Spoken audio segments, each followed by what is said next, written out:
거듭남. 이제 38번째 말씀이에요. 우린 거듭나야 돼. 한번 따라 하시기 바랍니다. 거듭남. 요한복음 3장 5절 말씀 읽습니다. 예수께서 대답하시되 진실로 진실로 내게 이르노니 사람이 물과 성령으로 나지 아니하면 하나님 나라에 들어갈 수 없느니라. 우리가 하나님 나라에 들어가려면 반드시 거쳐야 할 관문이 있는데 물과 성령으로 거듭나야 돼. 이 거듭나는 것을 중생이라고 해요. 중성, 본어게인, 하나님의 생명으로 다시 회복되고 태어났다. 아담의 원죄로 하나님이 떠났어. 그 하나님이 떠난 그 영이 다시 부활시키는 것, 부활받는 것, 영이 사는 것. 인간은 영과 혼과 육이 사는데 예수 믿지 않고 거듭나지 못한 사람은 혼과 육으로 살아. 혼과 육으로 산다는 것은 고등동물의 삶을 사는 거예요. 영이 있어야, 인간은 영이 회복돼야, 영이 부활해야 하나님과 교제하는, 하나님의 말씀을 들을 수 있고 하나님의 능력을 받을 수가 있고 하나님의 축복을 받을 수 있는 영이 회복돼야 될 줄로 믿습니다. 중생은 영적 출생이라고 해요. 영이 다시 사는 거예요. 영이 부활하는 거예요. 이 영이 부활한 사람이 주님이 오시는 날 육도 같이 부활하는 줄로 믿습니다. 이 몸은 온전하지 못해 120년밖에 못 살아. 그래서 마귀가 주는 유혹에, 질병에 넘어가서 아프기도 하고 이 질병 때문에 평생 동안 고생하는 거예요. 120년만 살면 이 몸은 작동이 안 되게 돼 있어요. 그러나 우리는 영원히 사는 존재인 줄로 믿습니다. 영원히 살려면 우리 영혼은 영원히 사는 거고 하나님이 주셨기 때문에 몸이 영원히 살아야 되는데 주님이 재림하시는 날 부활하신 예수님의 몸으로 영원히 죽지 않는, 질병도 없고 죽음도 없는 그 몸으로 받고 있게 될 줄로 믿습니다. 이것이 바로 기독교인의 부활 소망이에요. 아멘. 영이 거듭나야만 육이 거듭나게 될 줄로 믿습니다. 우리는 그 소망 속에 썩지 않고 쇠하지 않고 더럽지 않는 하늘나라에 가서 살게 될 줄로 믿습니다. 이 땅은 괴로움이 많아, 아픔이 많아, 슬픔이 많아. 여러분, 이 땅이 왜 그래요? 이 땅은 사단 마귀와 같이 살기 때문에 그래요. 사단 마귀가 유혹하고 태풍이 불면 쓰러지지 않는 그런 건물이나 그런 상태가 없어. 그래서 마귀 사탄이 없는 곳이 천국인 줄로 믿습니다. 저 나라에 가면, 그곳에 가면 우리는 영원히 해피하게 살게 될 줄로 믿습니다. 그래서 죽은 영이 살림을 받고 하늘나라에 들어가기 위해서 꼭 영과 혼과 육이 거듭나야 될 줄로 믿습니다. 그래서 중생은 거듭난다는 것은 하나님의 형상으로, 하나님이 인간을 최초에 만나서 죄짓기 전의 모습으로 회복되는 것이 거듭남이라고. 첫 번째, 거듭남의 필요성. 야고보서 4장 14절 말씀 다 함께 읽습니다. 내일 일을 너희가 알지 못하는도다. 너희 생명이 무엇이냐? 너희는 잠깐 보이다가 없어지는 안개니라. 아멘. 영원한 삶이 없다면 이 땅에 7, 80년의 삶, 길어야 120년의 삶은 신기루와 같은 안개라고 그랬어요. 모든 사람은 지금 어디로 가고 있는가? 죽음의 문으로 달려가는 급행열차를 타고 가고 있는 거예요. 얼마나 빠른지 몰라. 엊그저께만 해도 소시적이었는데 벌써 20년이 지나고 벌써 이제는 70이 넘은 나이가 됐어. 정말 모든 사람은 급행열차를 타고 가는데 앞칸과 뒷칸에 타고 가는 것 차이일 뿐 모든 사람은 죽음의 길로 신속하게 가고 있는 거예요. 이 죽음의 문을 통과한 뒤에 가는 곳이 딱 두 곳으로 가. 어디로 갈까요? 천국과 지옥으로 가는 거예요. 이 사실을 알고 이 땅에서 산다면 이 땅에서의 성공하는 것, 출세하는 것, 이 땅에서 잘 사는 것 별로 중요하지 않아. 사람에게 내가 어떤 평가를 받고 있는가, 어떤 사람에게 내가 좋다고 인정을 받고 있는가, 그것도 별로 중요하지 않아. 가장 중요한 것은 영원을 어디에서 살 것인가, 나는 과연 천국에 들어갈 것인가? 아니면 지옥에서 영원히 고생할 것인가? 그게 중요하다는 거예요.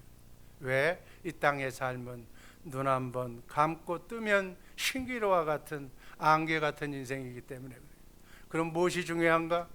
육체의 죽음 이후에 영원한 삶을 어디에서 살 것인가? 구원받아서, 예수 믿고 구원받아서, 영과 혼과 육이 구원받아서 영원한 나라에 가서 살기를 주님의 이름으로 축복합니다. 영혼을 어디에서 보낼 것인가? 지옥인가? 천국인가? 그게 중요하다는 거예요. 육체는 잠깐이에요. 그래서 인계는 난생이고 우리는 어떻게 보면 하루살이 인생에 지나지 않는 거예요. 예수 믿지 않는 사람들의 이 세상의 목표를 한번 보세요. 우리가 잠깐 저 세상을 잃어버리면 우리도 똑같은 인생을 다람쥐 쳇바퀴 돌듯이 살고 있는 거예요. 이 땅에 태어나서 열심히 공부해서 좋은 직장 다녀서 사업해서 돈 많이 벌고 좋은 배필 만나 결혼하고 자녀들 낳아서 자랑스러운 이름을 남기고 명예를 남기고 인정받는 부자가 되어서 떵떵거리며 살다 가겠다. 이게 대부분의 세상 사람들의 목표예요. 그런데 성경은 이런 목표를 가지고 사는 사람, 저 영원한 하늘나라를 준비하지 않는 사람, 그저 단지 떵떵거리면서 부자가 되려고 하는 사람은 천국에 들어가는 것이 전혀 불가능하다고 예수님이 말씀합니다. 예수님은 마태복음 19장 23절에서 26절 어간에 서로 교독합니다. 23절 제가 읽습니다. 예수께서 제자들에게 이르시되 내가 진실로 진실로 너희에게 이르노니 부자는 천국에 들어가기가 어려우니라. 24절 여러분이 읽습니다. 너희에게 말하노니 낙타가 바늘귀로 들어가는 것이 부자가 하나님의 나라에 들어가는 것보다 쉬우니라. 낙타가 바늘귀로 들어가는 것처럼 부자가 하늘나라에 들어가는 게 힘들다는 게 불가능하다는 얘기예요. 25절 제가 읽습니다. 제자들이 이 말씀을 듣고 몹시 놀라 이르되 그렇다면 누가 구원을 받을 수 있으리까? 26절 다 같이 읽습니다. 예수께서 그들을 보시며 이르시되 사람으로는 할 수 없으나 하나님으로서는 할 수가 있느니라. 이 말씀을 제가 해석합니다. 부자가 낙타가 바늘귀로 들어가는 것처럼 어려운 그 부자가 구원받을 수 있는 방법은 예수님이 제시해서 어떻게? 육적 부자를 심령이 가난한 자로 소유 개념을 바꿔서 하나님이 주신 축복을 하나님께 청지기로서 그 마음을 바꿔서 심령이 가난하게 되면 천국에 들어갈 수 있다라고 말씀하는 거예요. 마태복음 5장 3절 말씀 다 함께 읽습니다. 심령이 가난한 자는 복이 있나니 천국이 그들의 것이며. 여기서 말하는 성경적인 부자가 있어. 성경적인 부자는 재산의 액수가 많고 적음이 아니라 소유 개념으로 평가하는 거예요. 소유 개념. 돈은 내가 벌었으니까 100불을 벌었던 1000불을 벌었던 10,000불을 받았던 내가 번 거니까 내 거다. 그래서 내 것으로 생각하는 소유 개념으로 하는 사람은 계속 돈 벌려고 지구의 절반을 다 차지해도 아직도 부족해서 지구 전체를 차지하려고 내하는 사람, 이런 사람을 부자라고 얘기하는 거예요. 그러나 성경적으로 가난한 자, 부자이기는 한데 실제로 심령이 가난하고 성경적으로 가난한 자는 소유 개념이 아니라 관리 개념으로 보는 거예요. 이 땅의 삶은 내 생명까지 하나님으로부터 대여받은 존재라는 거예요. 하나님의 생명으로 내가 이 땅에 사는 거예요. 7, 80년, 120년까지 사는 동안 물질뿐만이 아니라 내 생명, 내게 주신 내 자녀, 내 건강, 내 지혜와 달란트, 하나님께서 내게 주신 소유, 이거 잠깐 하나님께서 내게 맡겨주신 것. 그래서 내가 이 세상을 떠날 때는 다 남겨놓고 내 생명까지도 내 육체까지도 다 남겨놓고 나는 단지 하나님의 마음을 가지고 저 하늘나라에 쌓은 하나님의 축복을 가지고 하나님의 뜻대로 청지기 개념으로 살아야 된다는 말씀으로 받으시기를 바랍니다. 이렇게 청지기 개념으로 살면 그가 억만장자라도 재벌이라도 그 사람은 가난한 자라는 거예요. 이게 내게 아니라는 거예요. 내가 가지고 있는 큰 재산이 내가 은행에다가 뭐 CD로 쌓아놓았다가 할지라도 이게 내 재산이 아니라 이것은 관리하려고, 하나님의 나라, 가난한 이웃을 돕기 위해서 하나님이 내게 주신 복이니까 이 복을 나눠주면서 하나님의 나라 확장을 위해서 아름답게 사용하게 되면 그 사람은 부자라도 가난한 자로 하나님은 여겨주시고, 실제로는 돈이 얼마나 없어도 이건 전부 다 내 거다고 벌벌 떠는 사람은, 그 가진 것이 많고 적고 간에 소유 개념을 가지고 있는 사람은 그 사람을 부자라고 한다는 얘기예요. 그 부자는, 그런 개념을 가진 사람은 천국에 들어가기가 어렵다, 그 말씀으로 해석하시기를 바랍니다. 그래서 인간은 떠나갈 때는 아무것도 가지고 가는 게 없어. 그냥 빈손으로 왔다가 빈손으로 가는 거예요. 아멘. 뭐 죽을 때 뭐 가지고 갈 사람 있어요? 이 금반지 가지고 갈까? 못 가지고 가. 그냥 가는 거예요. 이렇게 부자를 가난하게 만들어서 청지기 개념으로 정말 이 땅에 살면서 선교 후원자로 살아가게 하는 일이 천국 가게 하는 하나님의 일인 줄로 믿으시기를 바랍니다. 열심히 벌어서 가난한 이웃을 예수의 이름으로 도와줘. 내가 도와주면 자기의 의가 돼. 하나님의 물건이니까 하나님의 것으로, 나는 순수하게 청지기 관리인이에요. 하나님이 주신 생명을 잘 관리하다가 하나님께 영광 돌리며 살아가는 우리 복된 성도들 되기를 주님의 이름으로 축복합니다. 초대교회에서 사도행전 4장 32절 말씀 보면 이렇게 살았어요. 한번 읽습니다. 믿는 무리가 한 마음과 한 뜻이 되어 모든 물건을 서로 통용하고 제 재물을 조금이라도 제 것이라고 하는 이가 없었다. 이것이 잘못돼서 공산주의가 됐는데 그건 기본을 잘못된 거예요. 이것이 바로 기독교의 경제관이에요. 진정 거듭나기를, 하나님의 사람이 되기를 원한다면 나의 생명서부터 나의 소유권을, 나의 주권을 예수님께 이양하는 이 50일 되기를 주님의 이름으로 축복합니다. 그래야 성령을 받게 되는 거예요. 오늘날 이렇게 되기를 원하는, 이 자리에 모여있는 이 방송을 듣는 모든 사람, 이런 기독교인들이 과연 몇 명이나 될까? 기독교인들이 세상 사람들처럼 부자가 되려고 하는 마음을 가진다면 천국을 포기해야 된다. 예수님을 따르는 제자의 요건을 예수님은 누가복음 14장 33절에서 이렇게 말합니다. 한번 읽습니다. 이와 같이 너희 중에 누구든지 자기의 모든 소유를 버리지 아니하면 능히 내 제자가 되지 못하리라. 예수님보다도 더 좋아하는 것이 있다면, 예수님보다도 더 좋아하는 사랑의 대상이 있다면 절대로 하나님의 제자, 예수님의 제자가 될 수 없다는 거예요. 이 50일 기간 동안에 오직 예수님만 최우선으로 삼기를 주님의 이름으로 축복합니다. 예수님보다 더 좋아하는 것이 있다면 병이 되는 거예요. 그 우상이 되는 거예요. 그 우상 때문에 내 인생이 망치는 거예요. 누가복음 14장 27절 말씀 다 함께 읽습니다. 누구든지 자기 십자가를 지고 나를 따르지 않는 자도 능히 내 제자가 되지 못하리라. 우리는 예수님의 제자가 될 줄로 믿습니다. 두 번째, 물과 성령으로 거듭나야 된다. 요한복음 3장 5절 말씀 우리가 읽었어요. 물과 성령으로 나지 아니하면 하나님 나라를 들어갈 수도 없고 보지도 못한다고 그랬어요. 여기서 예수 믿는 바른 목적은 우리의 영혼 구원과 거듭남이. 베드로전서 1장 9절에서 바로 베드로는 예수님의 수제자인데 믿음의 결국은, 신앙생활의 결국은 영혼이 구원받는 거라고 했어요. 영혼이 구원받는 것은 우리의 생각과 마음이 건져내야 된다는 거예요. 생각과 마음이 주님의 마음이 되어야 될 줄로 믿습니다. 우리의 마음이, 너희는 항상 이 마음을 품으라, 그리스도 예수의 마음. 예수의 마음이 구원이에요. 예수의 마음으로 무엇이든지 구하면, 기도하면 다 응답받게 될 줄로 믿습니다.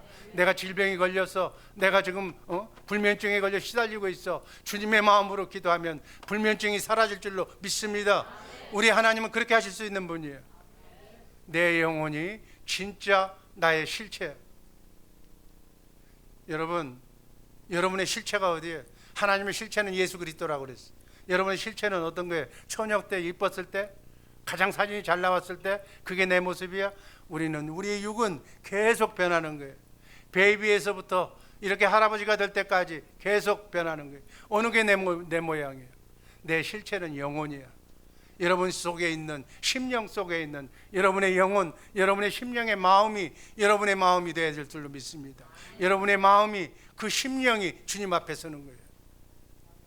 주님 앞에 설 때 할아버지로 꼬부랑으로 가서 서는 것이 아니라 여러분의 마음, 그 실체가 주님 앞에 서는 거예요. 그래서 여기에다가 많이 바르고 이렇게 입고, 이거 이 땅에서는 필요할지 모르겠지만, 사람 보기에는 좋을지 모르겠지만 다 필요 없는 거예요.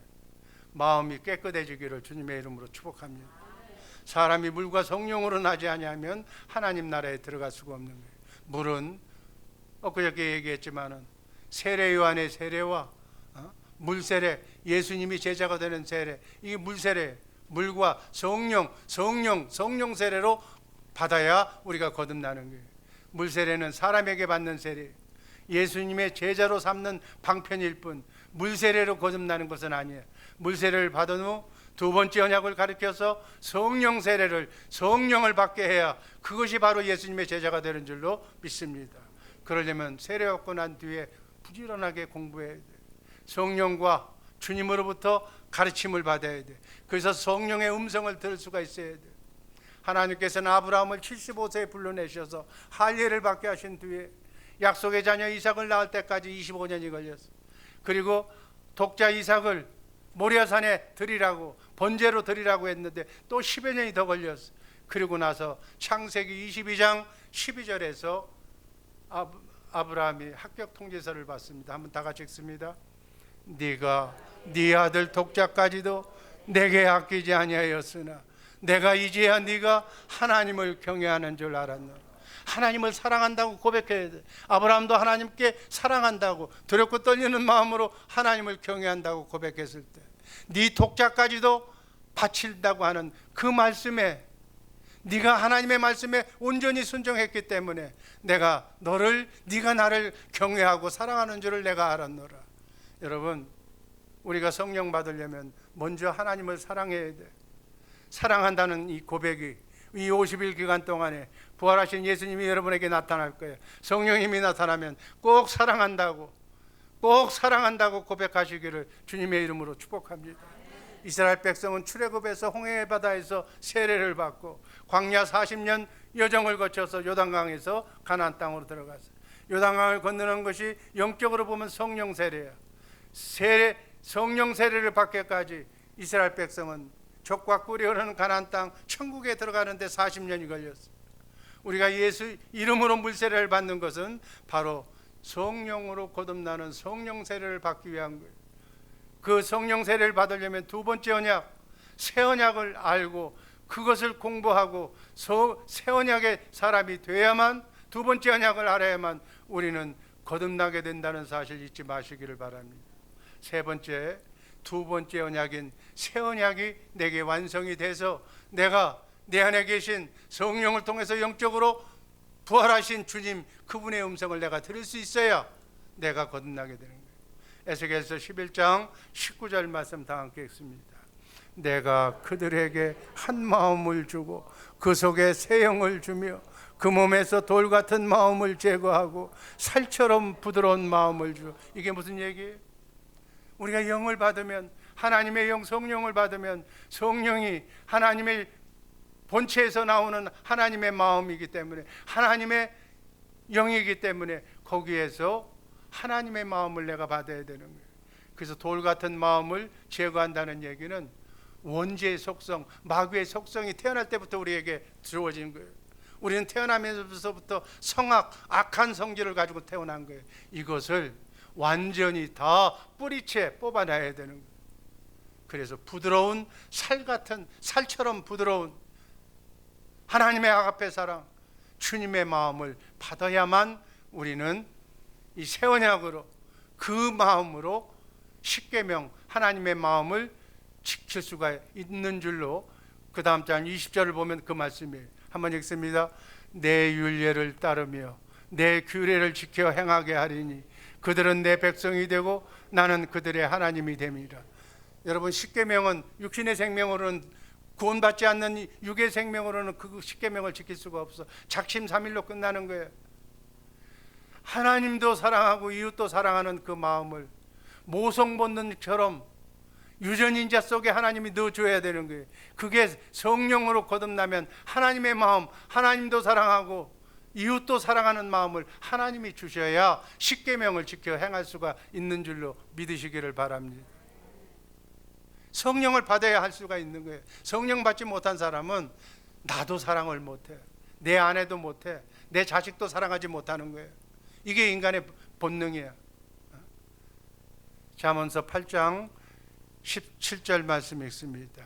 나를 사랑하는 자들이 나의 사랑을 입으며 나를 간절히 찾는 자가 나를 만날 것이니라. 아멘. 그래서 두 번째 언약이 무엇인가? 우리는 두 번째 언약과 새 언약을 알아야만 성령으로 거듭난다고 그랬어. 두 번째 언약이 신명기 30장 6절 말씀 한번 다 같이 읽습니다. 내 하나님 여호와께서 내 마음과 다 같이 큰 소리를 읽어요. 내 하나님 여호와께서 내 마음과 네 자손의 마음에 할례를 베푸사 너로 마음을 다하며 뜻을 다하여 내 하나님 여호와를 사랑하게 하사 너로 생명을 얻게 하실 것이다. 성경 말씀 중에서 신명기 30장 6절이 생명을 주신다고 하나님이 말씀하신 말씀이에요. 너에게 생명을 주신다는 거예요. 너에게 하나님의 영을 주신다는 거예요. 새 언약에서 얘기했던 새 영을, 하나님의 마음을 네 속에 집어넣어 주겠다는 거예요. 어떻게 하냐면 사랑하게 하면, 너희가 나를 사랑하는 것도 하나님이 해주시겠다는 거예요. 여자의 후손을 보내서 우리가 마귀를 십자가에 달려 죽게 만드시고 우리 마음속에 원죄의 속성을 다 할례시켜서 죽여버리고 깨끗한 마음속에 하나님을 사랑하도록 하나님이 만들어줘서 하나님을 사랑한다고 고백하면 하나님의 생명을 하나님이 주신다고 맹세하셨어요. 부활하신 예수님을 만나게 하셔서 하나님을 사랑한다고, 그래서 그 마음으로 하나님께서는 교회를 세워 주님을 사랑해야만, 주님을 만나 사랑한다고 고백해야만 우리는 성령 받고 그 성령 받은 상태에서 주님의 몸된 교회가 이루어진 줄로 믿습니다. 마지막 주는 그리스도시요 살아계신 하나님의 아들임을 고백해야 돼. 마태복음 16장 16절 말씀 다 같이 읽습니다. 주는 그리스도시요 살아계신 하나님의 아들이라고 베드로는 고백했어. 그 고백 위에 18절 말씀을 보면 이 고백 위에 내가 교회를 세우리니까 음부의 권세가 마귀가 침투하지 못한다고. 그래서 성령으로 거듭나기 위해서는 반드시 이 믿음의 고백을 해야 돼. 이 고백을 하고 난 뒤에 베드로는 3년 동안 예수님을 따라다니면서 예수님으로부터 성경 공부를 하고 가르침을 받았어. 그렇게 받았는데도 성령으로 거듭나지 못한 상태에서 결정적인 순간에 자기가 죽음의 위치에 처하게 되자 예수님의 수지자인 베드로는 예수님을 모른다고 부인했어. 3번씩이나 부인했어. 그것도 미리 너 오늘 저녁 네가 나를 3번 부인한다고 6시간 전에 얘기를 했는데 6시간 채 하루도 안 돼서 하나님을 부인하는 거예요. 그것도 저주까지 하면서. 이게 인간의 마음이에요. 우리가 성령으로 거듭나지 않은 사람은 뭐 일편단심 나는 의리의 사나이 그런 소리 하지 마라. 자기가 살기 위해서는 다 배반하는 거예요. 등을 돌리는 거예요. 이게 마귀의 속성을 가진 인간의 모습이에요.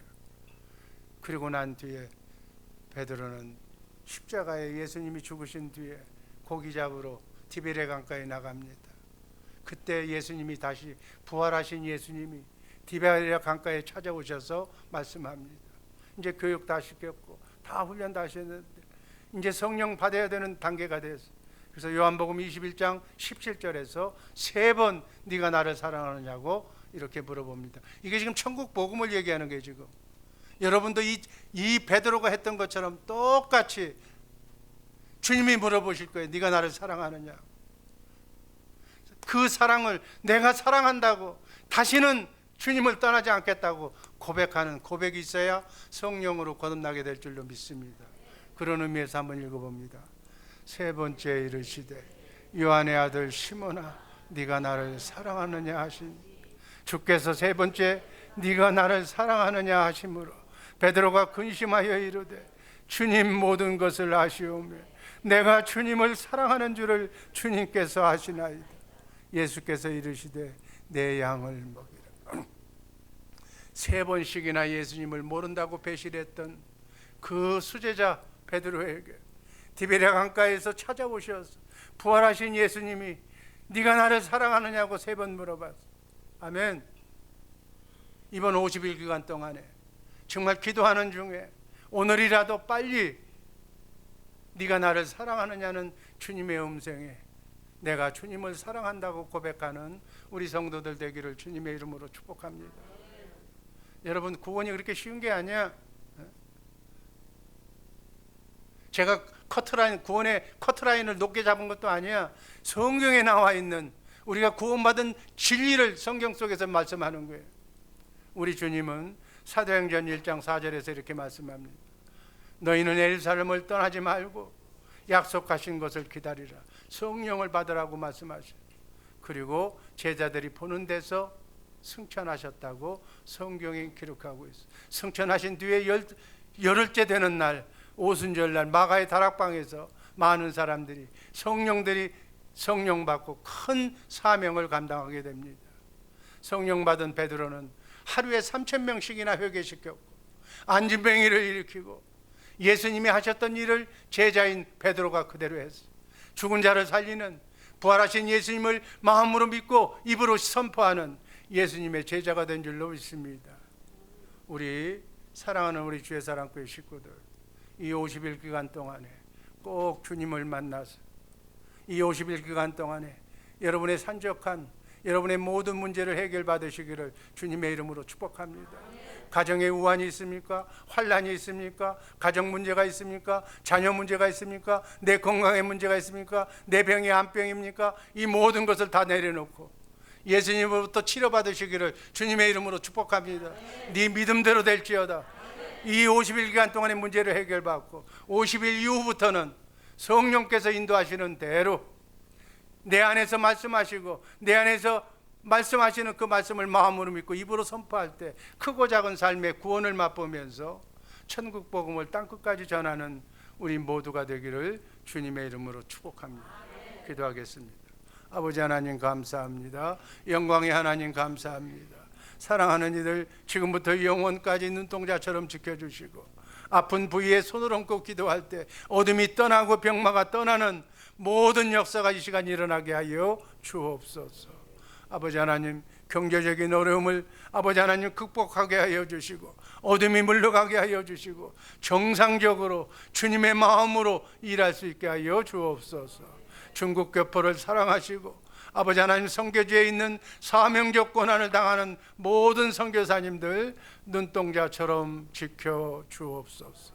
오직 말에나 일에나 예수의 이름으로만 승리하는 하나님께 영광 돌리는 복된 성도들 되게 하여 주옵소서. 예수님 이름으로 감사드리며 축복하며 기도하옵나이다. 아멘.